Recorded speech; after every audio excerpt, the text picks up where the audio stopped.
Hello, everyone, and welcome to another episode of The Secret Origins of Mint Condition. One of your hosts, James, and this is another Star Trek edition as we continue our year-long celebration of 60 years of Trek. And once again, I am joined by our J Trek crew of Joe. Thank you, James. Contrary to prior belief, I am not a stack of books with legs. And joining me is Josh and John. Glad to be back on the bridge. Obviously, audience, if you've seen what the title of this episode is, it's going to be called A Tale of Two Pilots. And of course, we are talking about The Cage and Where No Man Has Gone Before. This is not a re-watch, re-breakdown podcast, as you know. And, you know, The Cage and Where No Man Has Gone Before is spoken about by many Trek podcasts and YouTube videos and stuff. And so our focus... Obviously, you should have watched The Cage and Where No Man Has Gone Before and have some familiarity with it before we dive into this. But hopefully our conversations will touch on some different stuff than what everybody else talks about. I'm sure there'll be some repeat on it. But I kind of want to focus, at least the beginning of this podcast, and maybe some of the podcasts, because I'm usually our Trek podcast, I'm more interested in where we go that's off the subject sometimes than when we stay on subject. But we'll see. I'm just going to start with this. Number one, I'm going to make a pop culture confession that I have never seen the movie Forbidden Planet. It's okay. I still haven't seen Schindler's List yet. So okay. So with the fact that I've not seen Forbidden Planet, I don't have a direct reference to what everybody, again, all the commentators who have spoken about The Cage before, compare it to just a remake or a soft remake of Forbidden Planet. That's what the critics of Roddenberry's original script and pilot say it was. I am going to just start off and just kind of hear what the group has to say, because you are all the Trek experts here. If in a world where NBC had greenlit The Cage as the first pilot, as the one that went to screen and started the series, do you think we would still be talking about Star Trek the way we are 60 years later? I do. I don't think so. No, okay. I'll tell you why, but go with you. All right, Josh. Yeah, okay. Let's have you go first then. And I don't think so. It's hard to prove a counterfactual, obviously, because we have one episode of that crew and that approach, and we have, 79 and 6 movies of the other. But so much, I think, of why Star Trek works and is so successful is because of William Shatner. And by proxy, William Shatner is what really honed Leonard Nimoy's approach to Spock. So I don't think we would have the same version of the Spock character who, when, Leonard Nimoy has said Jeffrey Hunter is more subdued as a performer. And so he felt the need to bring a little more to his performance to sort of meet Jeffrey Hunter where he was. But then with Shatner, who's, much more... effusive? Yes. Much more effusive and energetic and lively. That allowed Leonard Nimoy to go the opposite way. And sort of we end up with the Spock that we have. And then, there's no DeForest Kelley that's true. in The Cage, so we don't have the triumvirate. So I mean, again, he's not in Where No Man Has Gone Before either. But the idea is that without the two pillars of William Shatner's Captain Kirk, which allows for the version of Spock that we know, then you have room for the third leg in the triumvirate there. And who knows? I think, number one is a very interesting character, somewhat enigmatic. Would they have done something with that? I don't know. I see a lot of opportunity for humor there. I don't know if we would have had a triumvirate of Captain Pike and number one, maybe Spock, or maybe the doctor from what was his name? Dr. Boyce. Dr. Boyce. Yeah, yeah. I don't know. So basically, this is all to say that I think that William Shatner, through sheer uh, watchability, enthusiasm and presence, I think is what makes the rest of Star Trek click into place. Is my thought. So I'm not saying that like um another 79 episodes following on from The Cage. I'm not saying that it wouldn't have been a good show. I'm not saying that it wouldn't have had its high points. But I don't know that it would have embedded itself in the public consciousness in the same way. But again, who knows how that show would have turned out? It may have done so in a different way. I don't know. That's my thought on it. No, I'm curious to see what John and Joe, what you like. It seems like you both have the counter opinion. I would just say, like, rewatching The Cage, like the first few minutes of it, especially when Pike and the Doctor are speaking in his room, it's good. I would say it's good, like science fiction, especially science fiction of its time. But it is very a lower energy. Like, you have the captain. This is the pilot of my first show, and the captain wants to resign. Out. And yeah, so man, I'm like, it's a downer. I mean, I'm mentally exhausted more than physically, actually. Yeah, and I'm not saying he's not justified in it. I mean, losing crew and a mission going wrong, but from the first scene in Where No Man Has Gone Before with William Shatner, you're like, I want to watch this guy. I want to follow this guy. With Jeffrey Hunter, again, it's really interesting drama. It's a really interesting place to meet him. And now with 60 years of subsequent Star Trek, it's a really cool thing to appreciate and watch. But as your very first introduction to this whole universe and this whole series, he's a bit of a Debbie Downer. Rightfully so, based on what his experience. But but to your point, like, you watch both things, and I also appreciate the fact Star Trek just drops you in there, doesn't explain anything. We're going.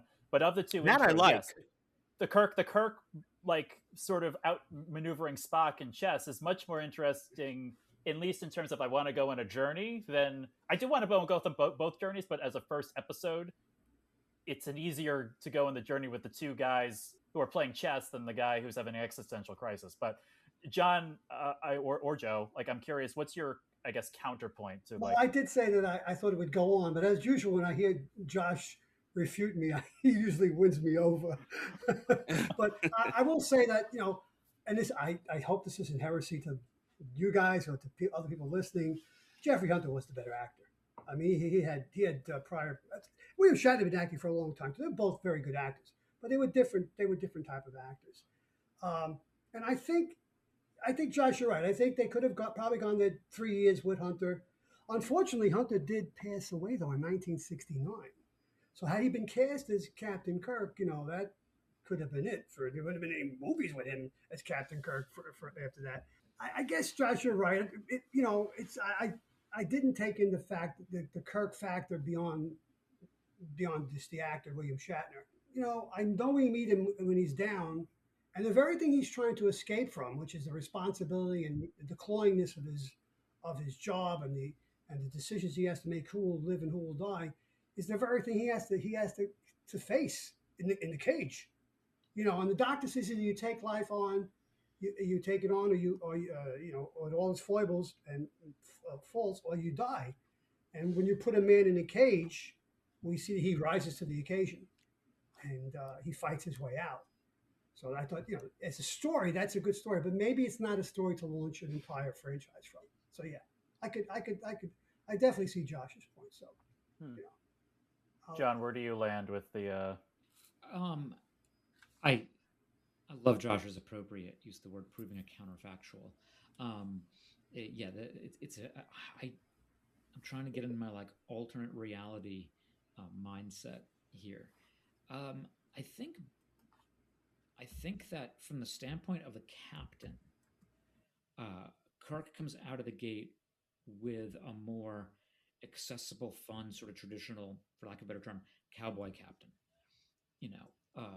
It is high energy. So if you're looking at TV shows, prime time, 1960s, probably going to be something along the lines of what we see with Kirk. But what I would say, I think my biggest counterpoint is that Star Trek was supposed to be a very cerebral show while also being a wagon train to the stars. Yeah, I think Jeffrey Hunter, great actor, a different vibe. I come at it from the perspective of who is going to make you obsessed. Star Trek is a show about obsession, not in terms of its topic, about what it did to the audience. So the audience becomes obsessed with this show. A lot of it is, why? Like, hey, how is it? I think Kirk is at the center of that. Josh, you brought up like the Kirk-Spock relationship. And not every show gets this. How many times have we all watched a really high-quality show? Acting is good, the writing is good, and the show sort of comes and goes over a season. It doesn't get picked up or something like that. And you look back and say, well, that was a good show, but it didn't grab you. And I don't think there are really writers, producers, or directors who necessarily know exactly how that's going to work. I think there's so much kismet and luck that goes into it. I'm thinking of another show. I think of Game of Thrones, where there was a much maligned pilot that has never made it to the screen. And they literally saw this and said, we have to redo it entirely again and just burn the money on another one. They couldn't see it until they were done filming that it didn't work. Lord of the Rings casts a completely different actor for Aragorn. On the third day of filming, the actor says, we all know this isn't working. I'm not Aragorn.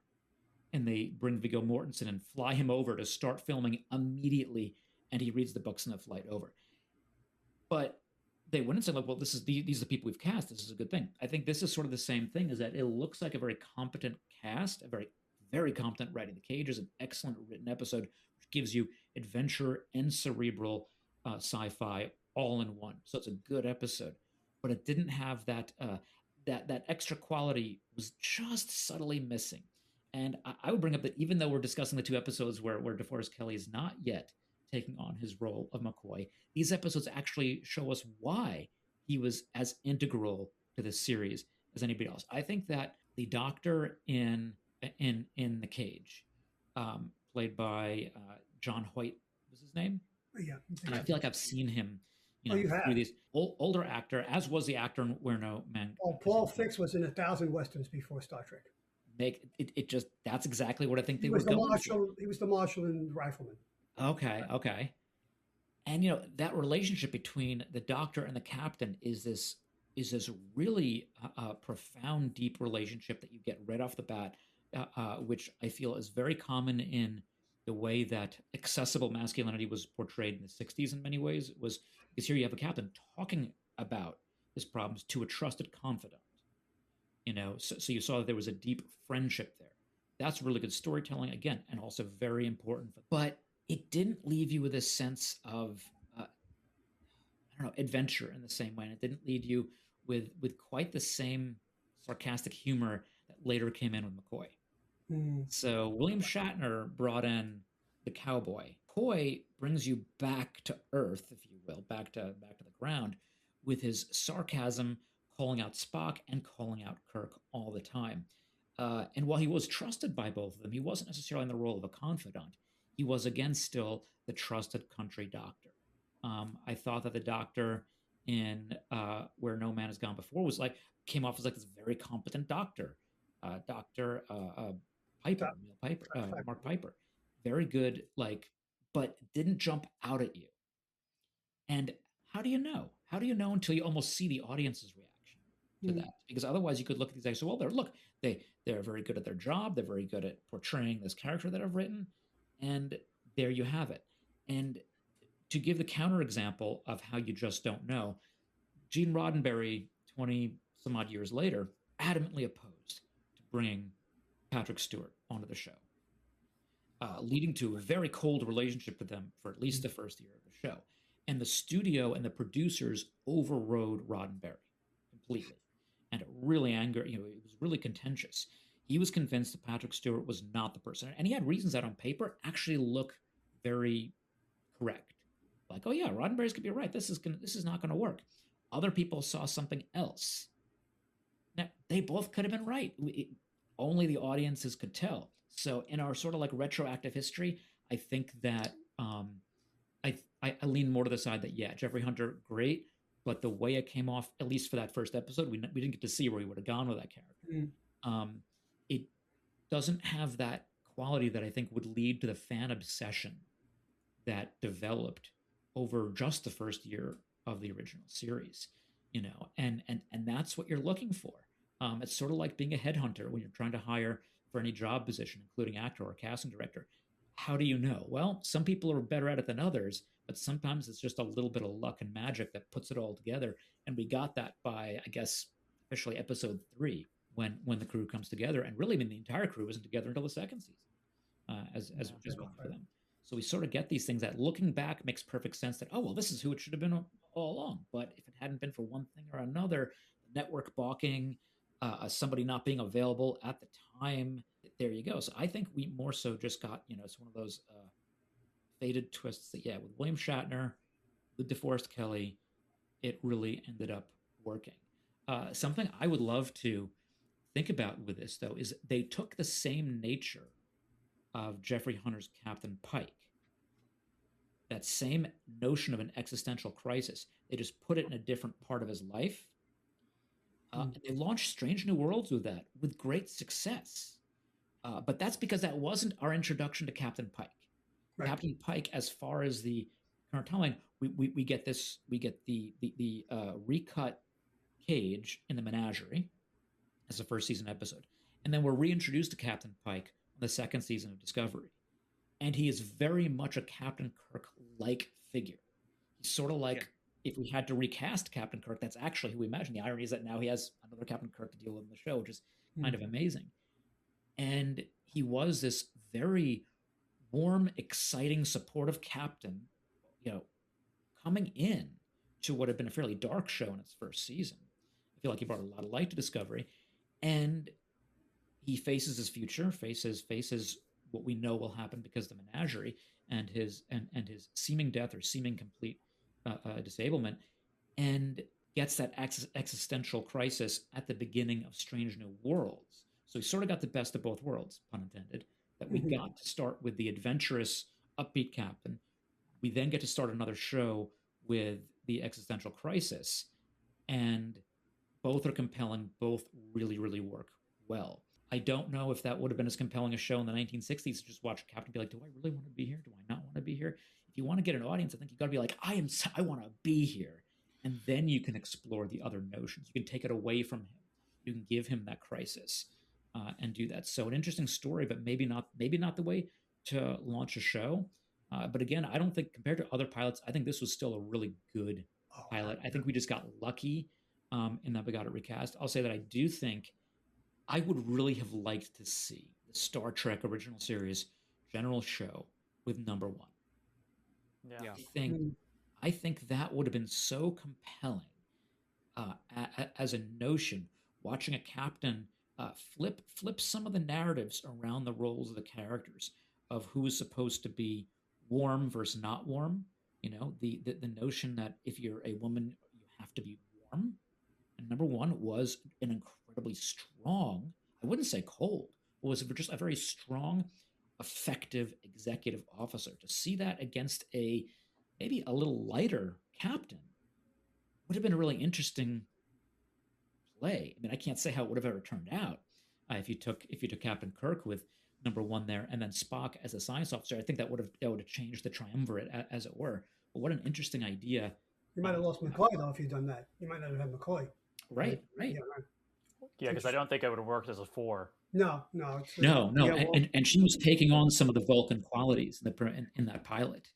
Right, exactly. She was a bit of the Spock that Spock became. So it is interesting. If you have William Shatner's Kirk and number 1, I don't think Leonard Nimoy makes the same performance decisions that lead him to sort of find what a Vulcan is, and lead the writers to react to what performance is and create this whole Vulcan culture that obviously is so central to what makes the original series the phenomenon that it was.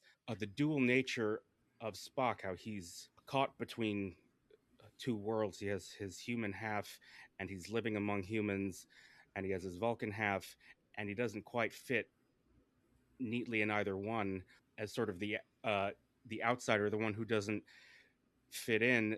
I think was very relatable, combined with seemingly nothing phases him. He's very logical,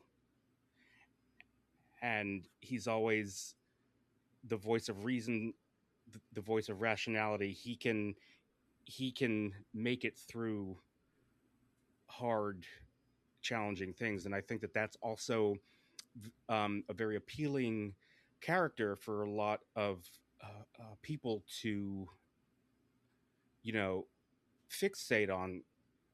As John said, it's very easy to get obsessed with a character like that. Well, we see that in the second pilot when he makes the hard call. He's like, "You got to kill Right. him." Yeah. Right. You know, and John, as you were speaking, you know, you were talking about how, or you noted that both of these pilots sort of show you the need for a DeForest Kelly character that like has that that energy, that humanity. And very interestingly, one of the reasons why I think Where No Man is a little more effective, particularly in that department, is because of the humanity. And even though it doesn't have DeForest Kelly, it has Gary Lockwood, who that's a character who's very human, you know, running late. He's poking fun. He's a bit of a Lothario. He has this, yeah, he's a Lothario. He has this very human, warm relationship, friendship that we see a little of with Captain Kirk. And then the dilemma becomes you have to do something inhuman to save the day. So that the thing that McCoy brings to the show is he's the everyman. He brings the humanity. He's the one who walks into a situation and says what the audience is also thinking, what the hell is this? Like, this is crazy. I don't want to be here. I think we should leave and get away from here. He also has that righteous sense of justice and morality, which is also very human. So I think that you know, the Cage pays a lot of lip service talking about humanity and the nature of humans and you know, our emotions and everything, but in a very clinical, cerebral way where you don't really feel it, whereas in Where No Man Has Gone Before, you really feel the dilemma, because you liked Gary Mitchell at the beginning, or at the very least you liked watching him, right?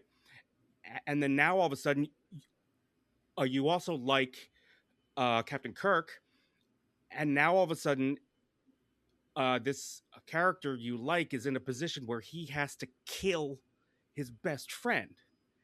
So that's like you know, a much more, not only visceral, it's also very easily understandable what the problem is. Whereas again, in The Cage, we keep on using that word cerebral, which, you know, yes, Star Trek is a cerebral show, but I think the reason why it's so successful is because of your connection with the characters, your obsession with the world that they live in, the world of the Enterprise, the world of the larger galaxy that it flies around in, that allows you to have those cerebral stories. Like, it's not just the cerebral stuff. And yeah, and in the cage, I do think it's really interesting, the approach to the Pike character in Strange New Worlds, because as you said, John, it was very interesting the way that they found a way to sort of open up the series where we find him in the middle of an existential crisis, except the rest of the time in that episode, we see warmer, more accessible version of the character, and we also had the foundation of the version of him that we saw in the second season of Discovery. So you can afford to go somewhere like that with him because we already like him a lot. And yeah, like I can't imagine Jeffrey Hunter cooking for the crew in his quarters. Like it just, like I just don't actually. Well, not back then because the quarters were too small. Yeah. Yeah. I mean, I think like watching Jeffrey Hunter, like the difference. I get what Joe is saying when you said like Jeffrey Hunter's performance it's very like he's doing a movie. Feels like he's doing a movie. That's it. Yeah, there you go. And I'm not saying what Shatner's doing is bad because obviously Shatner has his place too. We've talked about it, but it's just like he's doing he's in a drama. Well, that's the world he came from. He was more. I mean, in 1956, he was part of maybe the greatest Western of all time, John Wayne: The Searchers, and he played his younger nephew, Jeffrey Hunter. So, he comes from that background. Yeah. Yeah. So it's hard to like, as John said, we get backstory in Discovery to know that this guy has more range than just being serious and sort of dour and sort of existential and depressed. And the next what if question after hearing all of you weigh in on this is like, because The Cage is obviously a good story and it's a pilot that never got aired. And so like if in an alternate universe where do you think Shatner, if someone's like, okay, let's make The Cage episode 5 and they had Shatner, they just ran The Cage, but they did it with their usual crew. Does that story still work with Shatner as the centerpiece? I think yes. Because I don't know. I mean, I guess we've seen Shatner be as, I don't know if we've seen him be like as like depressed or whatever. Oh, Star Trek 2. Star Trek 2, yeah, I guess. But I'm saying he's a younger actor then. But I'm guessing I'm saying in the original series we hadn't seen it yet, but he's clearly capable of it as an actor. Yeah. What's interesting? You say Jeffrey Hunter was acting as if he was giving a movie performance, like a motion, like a large screen performance, because everything he does is very small and nuanced and reserved, which on a movie screen reads as something that's not the same as when it's on a TV screen. Shatner, he leaps out of the screen. He is acting for a small, it's like 3D acting, right? TV screen. Yeah. Definitely, Josh. That's a good point. Great point. And I don't want to use the word hammy because that is not what I mean. But Shatner has this charisma that comes through on a TV screen. It's just immediate from the first scene. Like he is that. You believe him and understand him as the character of Captain Kirk that we will soon all fall in love with. He is exactly that from the very beginning. And John, like you were talking about, there's that certain, je ne sais quoi that you can plan as much as you can, but there is that X factor. It's the chemical reaction of all of these sort of unquantifiable or very hard to quantify elements that make a show work. And I think The Cage works, but Where No Man Has Gone Before and the rest of the series has that something. And I don't know that we would be sort of giving The Cage this close reading where we are appreciating all of these little nuances of it, if not for the fact that it planted the the seeds for this phenomenon that we already love. So we're more willing to sort of, look at it and really sit with it and see what's there, because of our pre-existing love for what we know it led to. And it was obviously good enough because, I mean, in that budgetary trick for the first season, they literally take the episode and use that footage to make 2 episodes. The only 2-part episode, right? First season.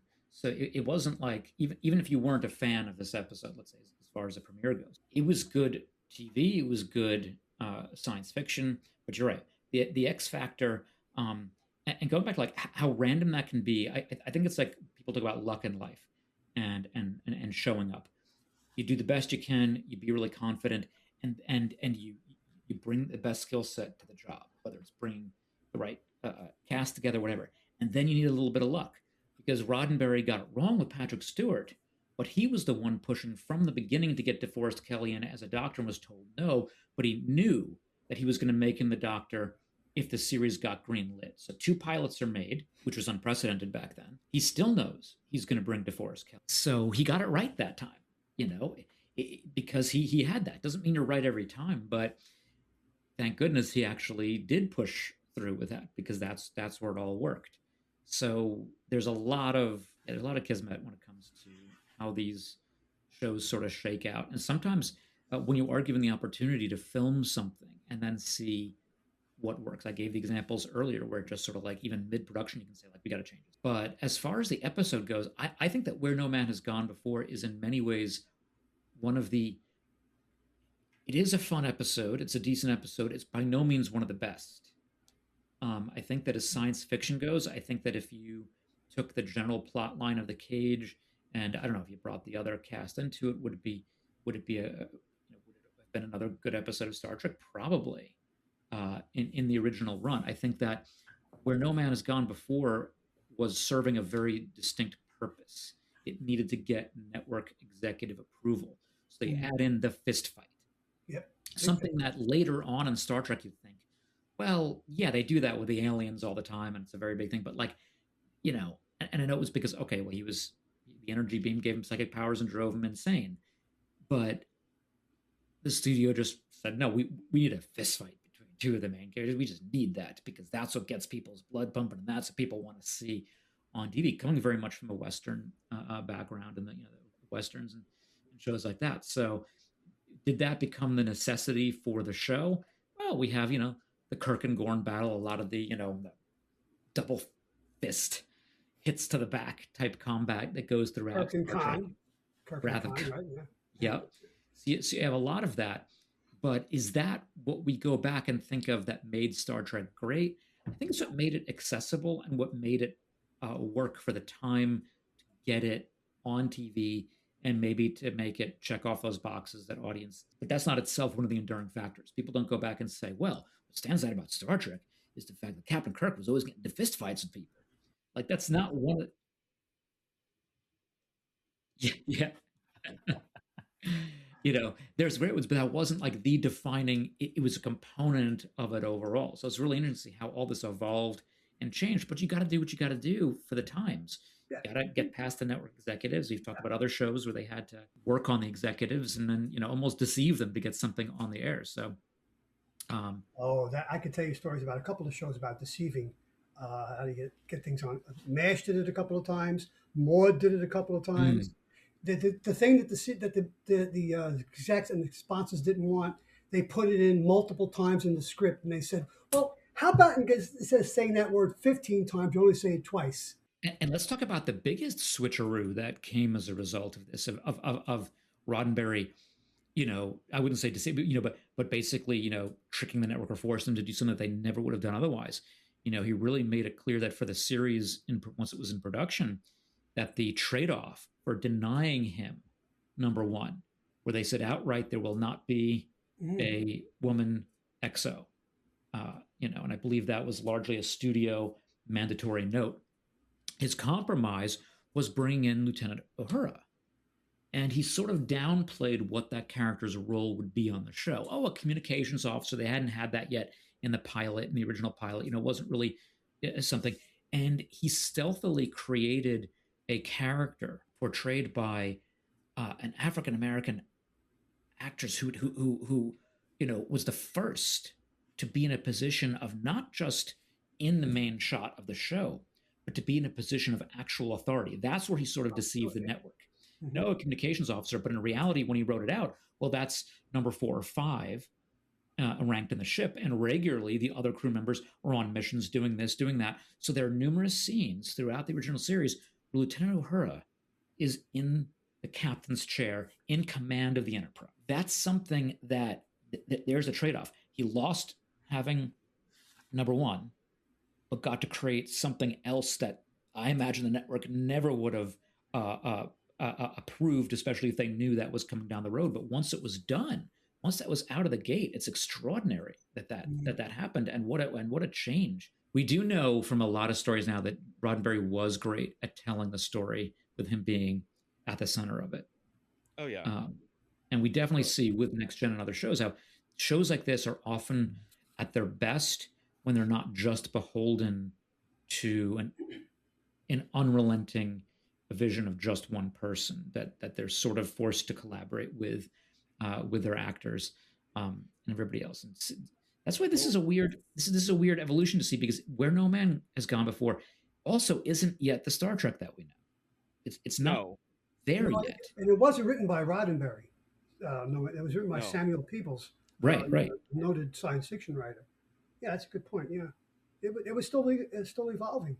Yeah, it's close. It's closer though. Oh, it's much closer. Yes, without doubt. Something that is pretty interesting, if you think about it, the cage represents possibly Gene Roddenberry's purest, unfiltered version of what he thought Star Trek was, or what Star Trek should be. And I think it's very interesting if you compare it to, first of all, I don't know how you all will react to my saying this, but I see a lot of similarities in the cage and the motion picture. Well, that's what I was going to say. Yes. Mm-hmm. I was going to that was what I was about to say, like, because I was talking to Josh offline. We were talking about doing this episode, and you had said that to me. You thought this was Roddenberry, the purest form of Roddenberry, and then didn't get a chance to say, well, I thought the motion picture was the purest form of Roddenberry, because the themes and the style of directing and writing seem very, I don't know, similar. There's a crossover. When pure intellect can't understand emotions, and because of that, it runs amok. Like Vija but did. even like the color palette as well. Mm-hmm. Like it's the bridge in the cage is much more gray and subdued and military. The uniforms are not the bright primary colors that we got later in the original series. You note that the uniforms aren't the regular uniforms in Where No Man Has Gone Before either, but you can see the whole show, the bridge and the corridors, much brighter, much more color than there was in the cage. And yeah, it's like that idea. The motion picture has the same. I don't want to necessarily call it a problem, but the same strange tension between. It is saying some very profound and provocative things about humanity and human nature, but in a very clinical way. There's this like remove where the problem seems. They're not even the scenario that they're facing necessarily. It's just there's just some the way that they approach the storytelling. Problems seem very intellectual more than visceral is the only word that I can. It's harder to you have to wrap your mind around the problems of the cage and Star Trek the Motion Picture, whereas Where No Man Has Gone Before, like Gary Locke was a physical embodiment of the enemy. Like he's like it's like something you can get your hands around, I guess. Something else is very interesting too, like the other unfiltered Roddenberry, arguably, is Encounter at Farpoint. Mm-hmm. Which the dynamic there, the the situation has some similarities to the Cage, in that the Q story is sort of putting humanity under a microscope, and the captain becomes the representative of all of humanity and has to prove that there's some aspect of the human spirit or what have you, that disproves the antagonist's plot or claims, if that makes any sense. It's like we're both the Cage and Encounter at Farpoint. The captain is a proxy for humanity, and they're being treated as like a specimen. And it is interesting because originally DC Fontana wrote the first episode of Next Gen Encounter at Farpoint, and it was just the Farpoint story, and then the network said, well, not the network, but Paramount said that they wanted a 2-hour show that they could promote as a movie of the week and everything. So Roddenberry went in there and he added that. That's so interesting. The Q stuff and the humanity on trial, which is a very similar sort of approach to saying something grand, a grand statement about the nature of humanity, to what he did in The Cage. Yeah, but he got like the in the embodiment of Q, you sort of get the existential stuff you might be wrestling with in The Cage, and you get like because of John Delancey, like some of the godlike stuff you had with that's true, Gary Mitchell. You had the perfect combination of like that's a good point. Yeah. And also like the more metaphysical stuff in Star Trek the Motion Picture, you're trying to like you get that all in Q, and John Delancey is just an amazing actor, and he can make you this person that you want to hate. You love Q, and just like he's because you love watching him. It's that charisma that he can't shut off. We need to do an episode on Q, just a whole episode on Q at some point. That there's that, to the point of like the fist fight coming into Where No Man Has Gone Before. Roddenberry managed to manifest a more physical. Now you're in the 1980s, so it's a different era. You don't need that on TV. Like that was actually a typical communication method, like to the audience. It was like, now we've reached this point and it resolves with a fist fight or whatever the corollary for that is. 80s television had gone on to different methods, obviously the 70s, gone to the 80s. It's a different era at that point. But to have sort of the physical relationship, the relationship actually with physicality and violence, they brought on Worf, a Klingon, a manifestation of physicality. Mm-hmm. But now in Starfleet, so you sort of get that to explore it without it being like, every time we're just going to do a fist fight to resolve the issue. So even you see his aggression towards Q, but how do you balance that when Q is a god? It was interesting stuff. So you can see all of that is in the works of these first two pilots. That tension between how do we tell a cerebral sci-fi story? How do we make it so the audience is really also compelled, not just on the character level, but from an action level.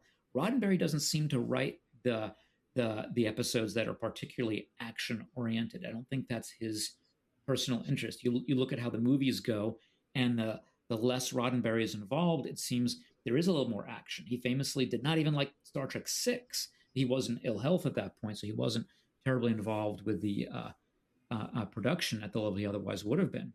But that's a movie that was incredibly cerebral, but also had some of the best spaceship combat scenes of the entire Star Trek franchise. Mm-hmm. I mean, to the extent that they reuse them as stock shots all the time in the later movies and Next Gen episodes. So he's great at that cerebral, but this is an example of, okay, we tried this, it didn't work. What if we change it up ever so slightly and do something else? And we got it as a result. We almost get it by like synthesizing these two episodes together when you get Where No Man Has Gone Before and The Cage. Then we launch into the series proper, and there we have it. There's Star Trek. It's like cooking, and the recipe is like, well, a little bit too much, a little bit too little. Let's balance it out. And finally, he got it right. They also started hiring professionals for the show as they passed their second pilot. A casting director was actually hired. That was not really the case It seems, certainly for the Cage, according to the production notes I was looking at, I'm like, wow, okay, so they were really sort of shoestringing this together in some ways.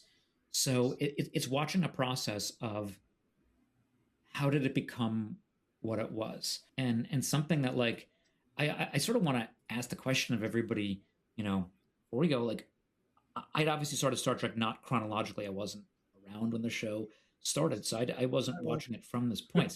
So that's the question I want to ask. Actually, so there we go. Joe, like, what's going back and watching The Cage after having started with Where No Man Has Gone? Like, what is it? What's like the feeling for you on that? Well, The Cage wasn't released to the public until the mid to late 80s on videotape, and it was in black and white. When I saw that, as being a big Star Trek fan, I was like blown away by that. But I can tell you that I didn't watch Star Trek regularly when I was a kid because I didn't get it. I was only 10, 11 years old. I started watching the reruns on PIX in 1970. But I did see Where No Man Has Gone Before, probably when I was 10 or 11. And after they go through the barrier and they roll Gary over and we see his eyes all lit up, and then the fade to black, but those eyes are still glaring at you. It still gives me goosebumps. All these years later, 60 years later, every time I see that scene, and I got to tell you, we haven't talked about the guest stars, and they had some pretty good guest stars: Gary Lockwood, Sally Kellerman, Suzanne Oliver. Some incredible guest stars that they got to fill these roles out. Yeah, that's. I mean, they both hold up very well, but when No Man Has Gone Before, it's just, there's a guy who's a regular guy. We described him before, and now all of a sudden he's this godlike character. That scene where he's reading after Kirk leaves the sick bay, and he's reading again the journals quickly, and Spock points out, and then he turns to the camera. He turns, and he looks right at you out of the Spock's view screen. Again, I get goosebumps when I see that. This guy is so. He's going to become this monster, but it's still it's so well played. He kept it in check until the very end, Gary Lockwood, and then he goes, obviously, with the voice, the booming voice, the echoing voice, but it's just beautifully shot, beautifully acted and directed, and who directed that episode? Gladstone. Goldstone, yeah, Goldstone, yeah. Goldstone? Yeah. The original was directed by Robert Butler, who was a gigantic director. When you wanted a pilot in the 60s and 70s, you went to Robert Butler. He was a David Nutter of his day. David Nutter was the guy in the 80s and 90s. Robert Butler was the guy back then. He directed, you name the pilot, he directed it. Yeah, it's, seeing these things almost in real time, even if I saw them in reruns in the early 70s, it scared the crap out of me. And I'm happy it did because it got me hooked. That was one of the two episodes got me hooked on Star Trek: Devil in the Dark and Where No Man Has Gone Before. Wow, that speaks to a show needing a visceral aspect to it. Yeah, Cerebral's great, the topics, an existential crisis, but yeah, I mean, what does an existential crisis mean to a 10-year-old? That's when I started Star Trek. Exactly. That's really not what's gonna grab your attention and get you obsessed for life. No, those guys are in trouble. Those guys are in trouble. How are they going to get out of this mess? That's a great 10-year-old. Yeah. And this episode has the drama, going to the edge of the galaxy, being pulled outside the galaxy, superpowers and all kinds of other stuff. It has a checklist of things that just get really intense and very cool to watch. But a quick side note, like, so you have all that intensity coming, but if you think about it, this was also the episode that introduced the idea of if not the permanent role yet, of a ship's counselor. You had the psychiatrist on board in this episode, and that's Dr. Denner, and that role, like, I'm trying to figure out, like, the effects of deep space travel on humans and everything else, and so she's in this position of authority and very relevant to this one because there she's going to see what's happening with Gary Mitchell, but there's of course that scene when what's the line that he uses when she rebuffs his Oh, walking is freezer unit. Walking yes, freezer unit. yes, that's a it. great And I'm line. thinking, oh, there's nothing more 60s than that. But that was actually that was a message, I think, and don't again, I'm not saying it has to be, but that was, I think, a way back then of trying to show some empowerment Yeah. rather than necessarily just diminishing women. Again, it wouldn't it's not appropriate for today, but it was saying like, no, she has the right, the authority, and the self confidence to say no. Well, she shoots Gary down there. Yeah, She mentions his line, which is yeah, yeah, no, yeah. She's more than a match for him, and we see at the end she's more than a match for him. And and every time I watch Where No Man Has Gone Before, and spoiler alert, folks, but this thing was made 60 years ago. Dr. Dana dies, and her death is not drawn out, but it's so it's so depressing. It's so heartfelt. Kudos to a great actress. She played Margaret Houlihan in Robert Altman's Mesh, 1970, and she was nominated for a Best Actress award. So she's a very good actor. So yeah, when she just seemingly just passes away very passively, but you understand she's would have liked to have been a god, and she dies, and so it's a very powerful scene. Yeah. Well, what helps that scene is like Shatner also plays it well. His silent, like his slow head nod, and his like very remorseful sort of turning over before he gets the communicator out, and he plays kind of the way he when Miramani died. Yeah, Shatner played it that way too. Yeah.